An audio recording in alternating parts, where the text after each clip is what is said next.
महात्मा उपासक डॉक्टर सोहनराज तातेड़ पुनरुत्थान और आत्मविज्ञान के बाद अब ला रहे हैं सनातन सत्य, जैसी दृष्टि वैसी सृष्टि, कुदरत, कुदरती रचना एवं कुदरत के कानून से शाश्वत सुख की प्राप्ति। लॉग इन करें www.drsohanrajtater.com, YouTube channel doctor Sohanraj Tated, play store से डाउनलोड करें mobile app doctor Sohanraj Tated.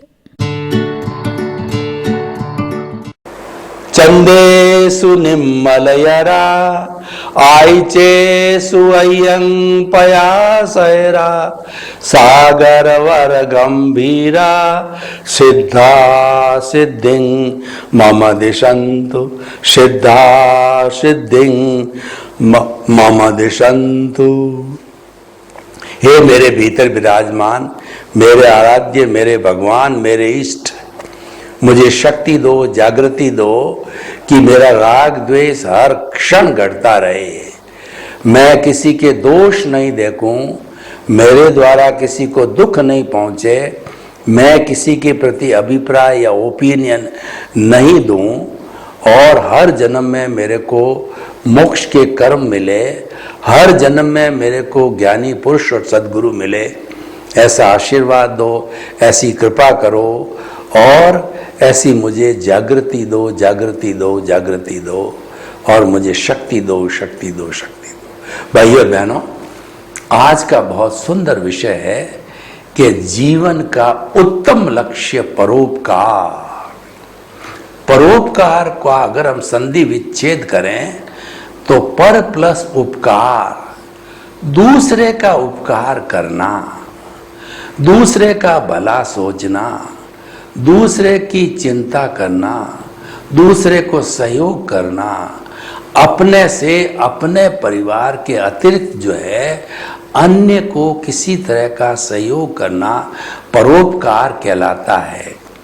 स्वार्थ भी अच्छा है क्योंकि मेरा शरीर है, मेरा परिवार है, मेरा घर है, तो मुझे शरीर की रक्षा के लिए, परिवार के लिए और मेरा कोई घर में रिलेटिव के साथ साथ में कोई अतिथि देवो भव आ जावे तो उसकी सार संभाल के लिए मुझे सब कुछ करना पड़ेगा और गृहस्थी करता भी है।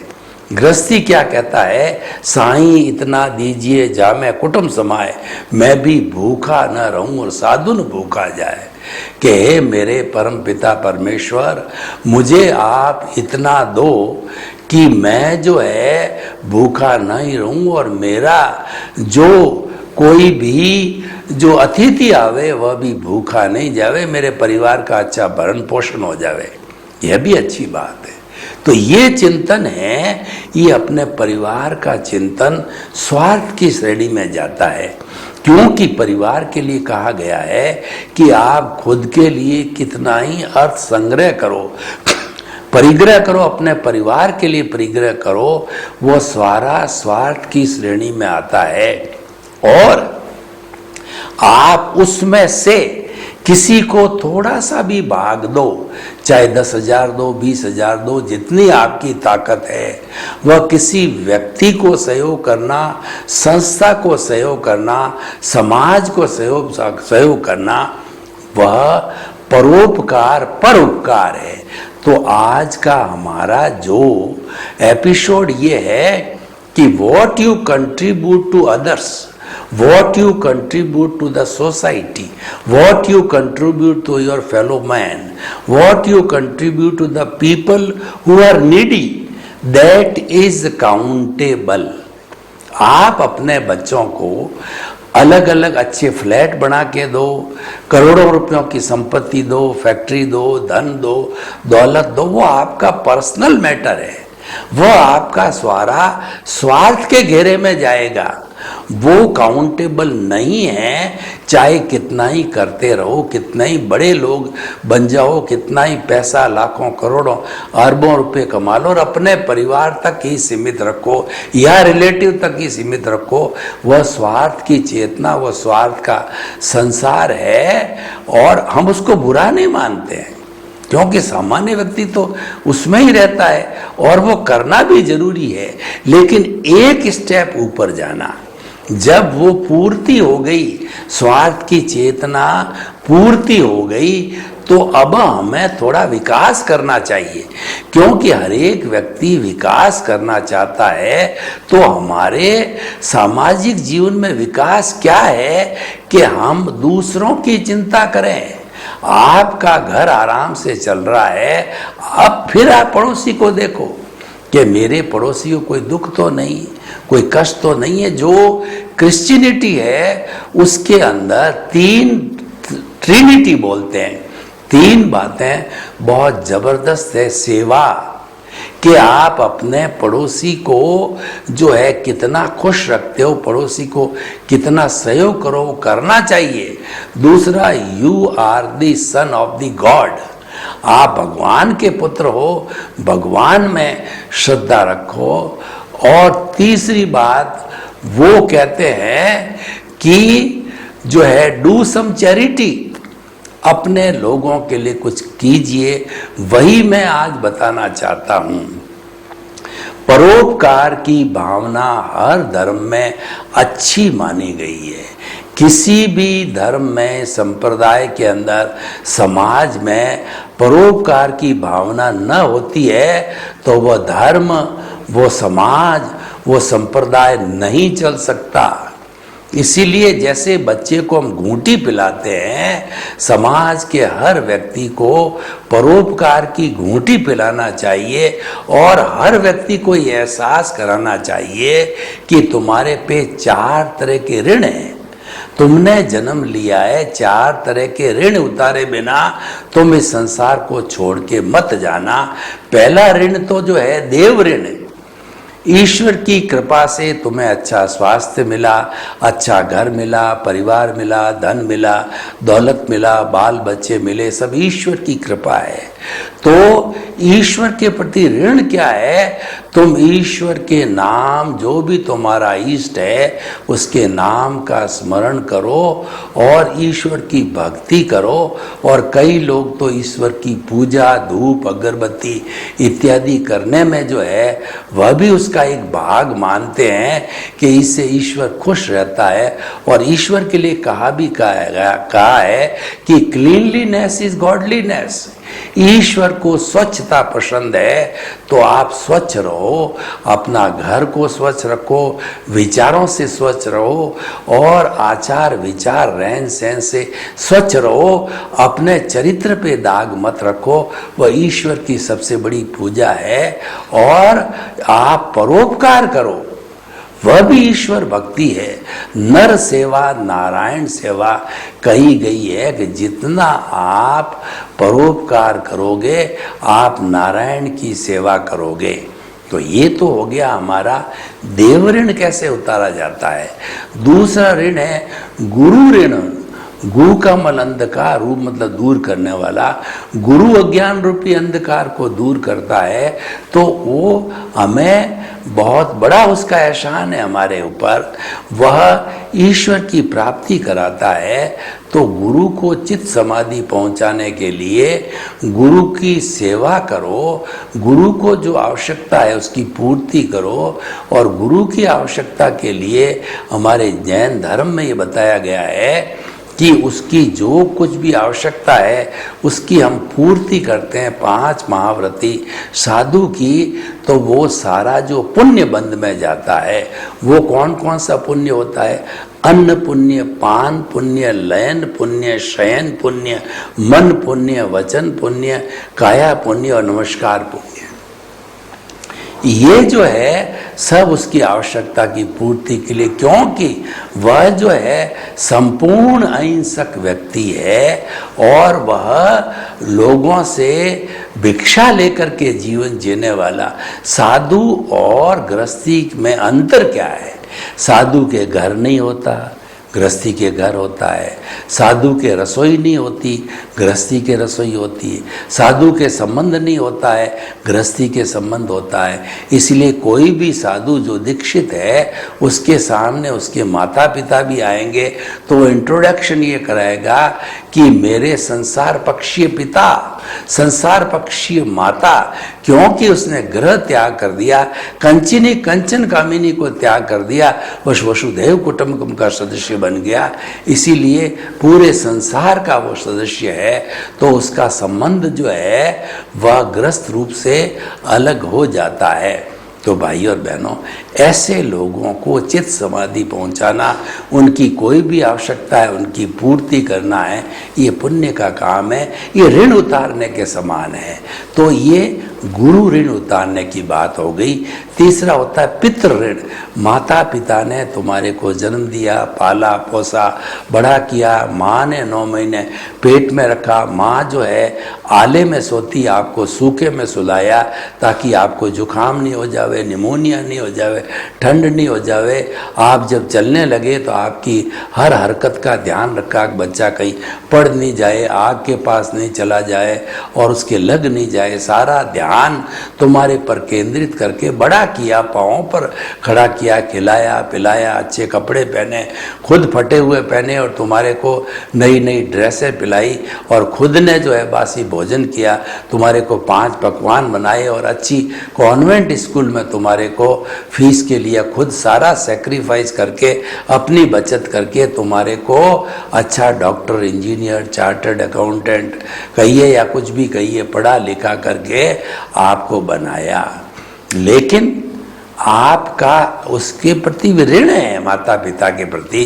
तो ऋण उतारने के लिए माता पिता की सेवा करो, माता पिता को चित्त समाधि पहुंचाओ, देखो कि उनको किस चीज़ की आवश्यकता है, उनके मन में क्या भाव है, क्या कोई वो दान पुण्य करना चाहते हैं या कुछ चाहते हैं। क्यों कि ओल्ड एज में व्यक्ति के मन में रहती है कि मैं कुछ दान पुण्य करूं, मैं परोपकार करूं, मैं जनता की सहयोग का काम करूं, मैं समाज की सेवा काम करूं। जहाँ अर्थ की बात होती वो कौन पूरी करेगा, वो संतान ही तो पूरी करेगी। तो माता पिता गृहस्थ के भगवान होते हैं, उनको सुख सुविधा पहुंचाना ये संतान का फर्ज होता है, और वो उनको चित्त समाधि पहुंचा करके वो पितृ ऋण उतार सकता है। चौथा, समाज का ऋण। समाज हमको पहचान देता है। मनुष्य एक सामाजिक प्राणी है, वो समाज में जन्म लेता है, वो समाज के बिना रह नहीं सकता। कोई व्यक्ति कहे मैं तो हिमालय की गोद में जाकर के और वहाँ अलग साधना करना चाहता हूँ, वहाँ भी उसको समाज चाहिए, क्योंकि उसको वहाँ रोटी चाहिए, कपड़ा चाहिए, शेल्टर चाहिए, पानी चाहिए। कहाँ से आएगा? कोई न कोई सहयोग करने वाला चाहिए। तो सहयोग का मतलब समाज है। समाज परोपकार गुरु जीवानाम के सिद्धांत पर लागू होता है। परस्पर गिव एंड टेक करना, किसी की सेवा लेना, किसी को देना, ये सारा समाज में चलता है। और live and let others live, खुद जियो दूसरे को जीने दो, ये सामाजिक भावना है। ये ऐसा करके हम जो है समाज का ऋण उतार सकते हैं। यानी what we contribute to the society, what we contribute to the others, what we contribute to the needy persons of our society is real service and that is countable. इतिहास उसी का बनता है जो परोपकार करते हैं। याद उनको ही किया जाता है जो परोपकार करते हैं, और लोग गुणगान उसी का करते हैं, उसी की पुण्यतिथि मनाते हैं कि उसने कुछ समाज को दिया। हम जो जवाहरलाल नेहरू की पुण्यतिथि मनाते हैं और महात्मा गांधी की, स्वामी विवेकानंद की, महापुरुषों की, दयानंद सरस्वती की, बाबा साहेब अम्बेडकर की, राम मनोहर लोहिया की पुण्यतिथियां मनाते, इंदिरा गांधी की क्यों मनाते हैं? कि उन्होंने समाज को बहुत दिया। उसकी स्मृति करने के लिए, उनके प्रति श्रद्धांजलि देने के लिए, उनके कार्यों की समीक्षा कर हम जो है उनको श्रद्धांजलि देते हैं, उनको याद करते हैं, उनकी पुण्यतिथि मनाते हैं। और वो अमर हो गए क्योंकि उन्होंने परोपकार किया, समाज को दिया। तो भाई और बहनों, जीवन का उत्तम लक्ष्य परोपकार। हम आपको ये कहना चाहते हैं कि अगर आप अमर होना चाहते हो तो परोपकार करो। अब देखिए, परोपकार को मैं 2 भागों में बांटता हूं। हमारा सनातन सत्य जो हमारा व्यवहार जगत और निश्चय जगत दोनों को लेकर के चलता है।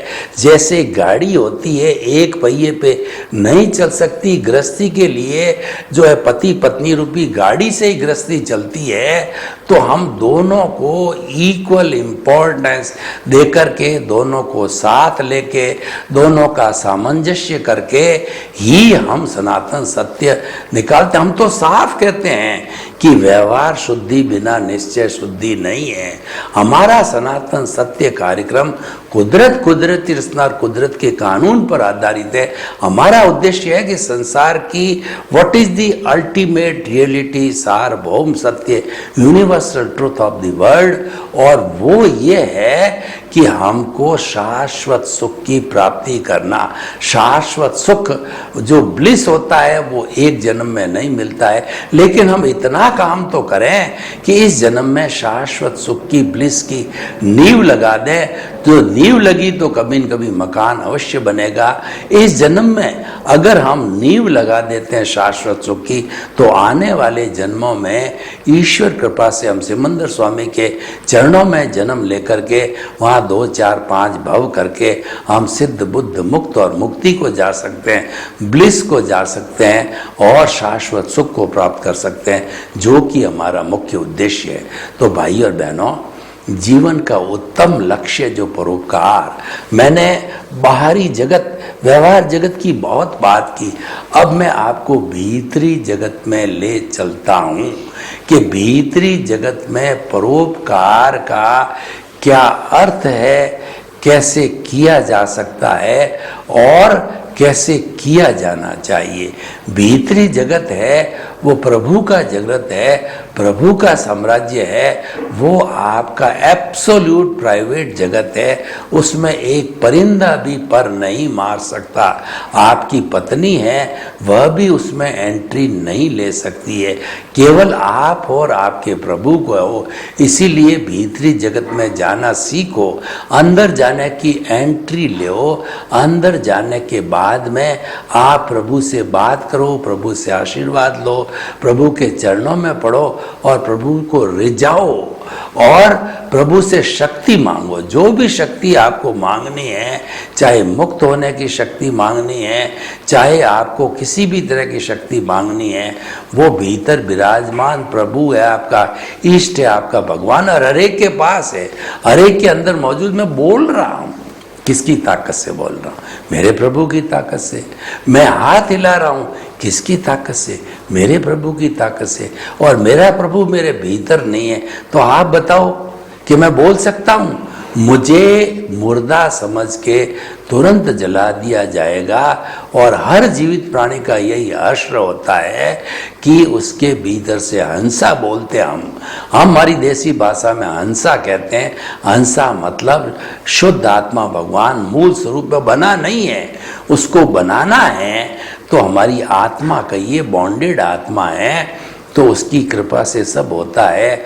और वह जो है हमको जो है प्राप्त करना होता है, तो हम जो है भीतरी जगत के अंदर उसको याद करके, उससे संपर्क करके किस तरीके से परोपकार कर सकते हैं। देखिए, जो हमारा भीतर का जगत है सूक्ष्म जगत है। भीतर के नियम अलग है, बाहर के नियम अलग है। सूक्ष्म पावरफुल होता है और स्थूल कम पावरफुल होता है। आप तारानगर को देखिए, वह यूरेनियम के एक परमाणु का विस्फोट करके उसमें से प्रोटॉन, न्यूट्रॉन्स वगैरह जितना भी है उसको तोड़ करके और जो है हजारों किलोवाट बिजली बनाई जाती है। तो वह उसके तोड़ने से बनती है। सूक्ष्म में इतनी ताकत है कि वह बिजली तक पैदा कर लेता है। और आपको मैं उदाहरण दूं कि हमारे मोबाइल में मेमोरी कार्ड लगता है, वो 100 GB तक का आता है। तो 100 GB मतलब एक पूरी यूनिवर्सिटी की सेंट्रल लाइब्रेरी उसमें समा जाती, इतना पावरफुल होता है। तो मैं कहना चाहता हूँ कि सूक्ष्म पावरफुल है, सूक्ष्म है वो स्थूल का निर्माण करता है।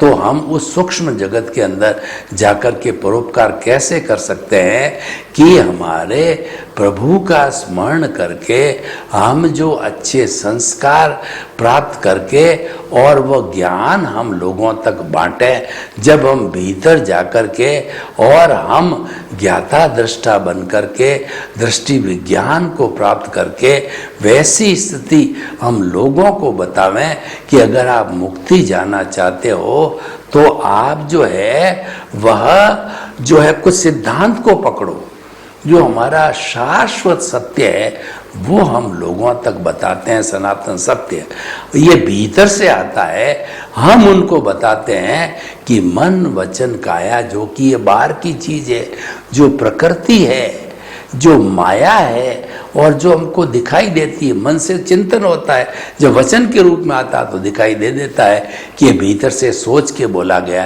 काया आप देख रहे हो, मन वचन काया तथा उससे जुड़ी हुई हर अवस्था मात्र वह कुदरती रचना है और वह व्यवस्थित है। इसका अर्थ ये हो गया कि आपने भीतरी जगत से प्राप्त किया कि ये जो मन वचन काया योग है उसकी हर अवस्था है कुदरत चलाती। कुदरत हमारी क्रिएटर है, ऑपरेटर है, डिस्ट्रॉयर है, उसमें हम परतंत्र है, हम कोई फेरबदल नहीं कर सकते। इसका अर्थ ये हुआ कि हमारे जीवन में जो कुछ भी घटित होता है जन्म से मृत्यु तक वो सारा फिक्स होता है, उसमें बदलाव संभव नहीं है। तो अब हम एक चीज़ को तो समझ गए कि ये ऑटो मोड से चलता है, चलने दो, उसके साथ तन्मयाकार नहीं होना है, क्योंकि उसके साथ तन्मयाकार होंगे तो ये तो राग द्वेष का संस्कार है। ये राग द्वेष के साथ आप जुड़े तो नया राग द्वेष पैदा हो जाएगा। जबकि हम जब हमको वास्तव में उस राग द्वेष को कम करके घटाना है, जीरो करना है, शून्य करना है, तो हम जो है ये लोगों को बताते हैं, हम जो है ये दृष्टि विज्ञान देते हैं कि जो ये मन वचन काया रूपी चल रहा है उसके ज्ञाता दृष्टा बने रहो, उसके जानने वाले देखने वाले बने रहो। और वो जानने वाला देखने वाला अलग है और ये करने वाला अलग है। ये भेद विज्ञान करो। भेद विज्ञान ये होता है कि मैं तो जो है वह शरीर अलग है, मैं अलग हूँ। भेद विज्ञान का मतलब ये है कि आप दोनों साथ रहते हुए भी, दोनों की अलग अलग सत्ता मानते हुए भी आप दोनों को अलग अलग देखो, एहसास करो, मानो। जब हम इसमें पारंगत हो जाते हैं, हम ज्ञाता दृष्टा बन जाते हैं, तो वास्तव में यह बात हम किसी दूसरे को समझा करके दृष्टि विज्ञान दे करके और उसको जो है हम उसकी दिशा को बदलते हैं, तो ये उसके साथ बहुत बड़ा परोपकार है। कहने का अर्थ ये होता है कि व्यक्ति को बदलना है, यह एक बहुत बड़ा परोपकार है, ये अध्यात्म का काम है। व्यक्ति को जो है सहयोग करना ये तो हमारा व्यवहार जगत है, लेकिन उसको हृदय परिवर्तन करके उसकी बुराइयों से उसको हटा करके उसको बदल करके अच्छा इंसान बनाना ये हमारा आध्यात्मिक परोपकार है। हमारे भगवान महावीर को देख लिए कि वो कितने आध्यात्मिक परोपकारी थे, उनके मन में कितने करुणा थी कि उन्होंने जब कोई भी तीर्थंकर होता है तब वो साधना करता है, जो प्राय मौन रहता है, क्योंकि वो ज्ञाता दृष्टा बना हुआ होता है, वो दृष्टि विज्ञान करता है और अपने कर्मों को खपाता है। तो कर्मों को खपाने के बाद कर्म जब समाप्त हो जाते हैं उसके बाद के अंदर वह परोपकार करता है, समोषण की व्यवस्था करके लोगों को सम्यक दर्शन देता है, सम्यक ज्ञान देता है, सम्यक चारित्र देता है, सम्यक तप का रास्ता बताता है। इसलिए देखिए कि भगवान की इसकी करुणा से जो देखिए विरोधी स्वभाव वाले जो पशु पक्षी भी देखिए कि शेर और उसके बाद में मनुष्य और कुत्ता, बिल्ली, चूहा एक दूसरे के शिकारी होते हुए भी समोषण में सभी भगवान का प्रवचन सुनते हैं, सभी रात साथ रहते हैं। ये अहिंसा की जो है परम पराकाष्ठा है और ये प्रभु के अतिशय से होता है, ये भगवान के समोशन और भगवान की करुणा से होता है, तो भगवान का जो कंट्रीब्यूशन है वो जनता के प्रति कितना बड़ा होता है कि जनता को सही रास्ता बताते हैं, जिसको हम सम्यक दर्शन कहते हैं। और एक बार किसी भी व्यक्ति को सम्यक दर्शन मिल गया तो वह व्यक्ति कभी न कभी जीवन के अंदर मुक्ति को अवश्य ही जाएगा। और भगवान का अतिशय का प्रभाव इतना है कि लोग जो है वो महाव्रत को स्वीकार करते, अणुव्रत को स्वीकार करते, श्रावक बनते और साधु सन्यासी बनते और अपनी साधना करके वह सिद्ध बुद्ध मुक्ति परम सत्य को और कहना चाहिए कि शाश्वत सुख को प्राप्त करते। तो ये करुणा कहाँ से आई? ईश्वर की कृपा, भगवान की कृपा से आई और भीतरी जगत से आई। तो हम आपको कहते हैं कि आपका भीतरी जगत जो है इतना सुंदर बना दो कि आप बाहरी जगत के साथ तन्मयाकार नहीं हो, दोनों को अलग अलग मानो। ये अलग है, मैं अलग हूँ, तो मानते मानते जो है हम अपने स्वरूप की खोज में चले जाएंगे कि मैं कौन हूँ और स्वरूप की प्राप्ति कर लेंगे। और साथ साथ में ये जो है आपका जितना भी जो है ये कर्मों का जो चिट्ठा है, जिसको कि हम कॉजल बॉडी कहते हैं, बर्फ की शिला की तरह ये 2 4 5 भावों में पिघलता रहेगा। और पिघलते पिघलते हमने भी अपने स्वरूप का जानकारी कर ली, यानी आपका हिसाब पूरा हो गया। तो हिसाब पूरा हो गया और उधर आपने सम्यक्त्व को प्राप्त किया। तो हिसाब के पूरे के साथ साथ में no causal body means no जो है बॉन्डेड जो आवर सोल। तो इसीलिए आई माइनस जो है my is equal to pure soul बन जाती है और वह सिद्ध बुद्ध मुक्त बनती है। तो ये भीतर का परोपकार है। भीतर का परोपकार व्यक्ति को हृदय परिवर्तन करने से होता है। व्यक्ति का हृदय परिवर्तन करके उसको हिंसा के और झूठ कपट के और नेगेटिव थॉट से जुड़ा करके हम उसको पॉजिटिव थॉट्स में लाते हैं, हिंसा से अहिंसा में लाते हैं और झूठ कपट को छुड़वा करके उसको एक अच्छा इंसान बनाते हैं। तो ये सारा जो है परोपकार का कार्य है और ये जो है हमारे जीवन का उत्तम लक्ष्य भी है। तो दोनों बातें हमने आपसे की, बाहरी जगत का परोपकार और भीतरी जगत का परोपकार।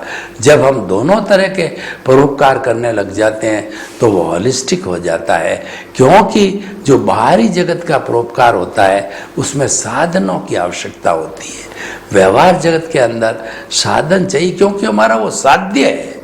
तो क्योंकि हमारा वो साधन है और साध्य है शाश्वत सुख की प्राप्ति, यानी भीतर का जगत है वह साध्य है।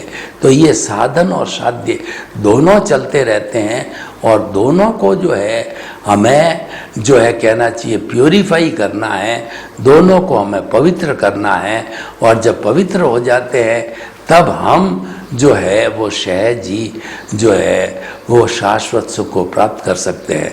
तो भाई और बहनों, आज का जो हमारा एपिसोड है वो ये है कि जीवन का उत्तम लक्ष्य परोपकार। आप जब में समझ आ गई तो आप अपने जीवन का लक्ष्य बनाइए कि मुझे क्या बनना है। इंजीनियर है, डॉक्टर है, चार्टर्ड अकाउंटेंट है, एमबी है, गृहिणी है, बिजनेसमैन है, नेता है, क्या बनना है उसके अनुरूप आप शिक्षा को ग्रहण करिए और शिक्षा को graduation, post graduation, doctorate, post doctorate करते करते आप वैसे बन जाओगे।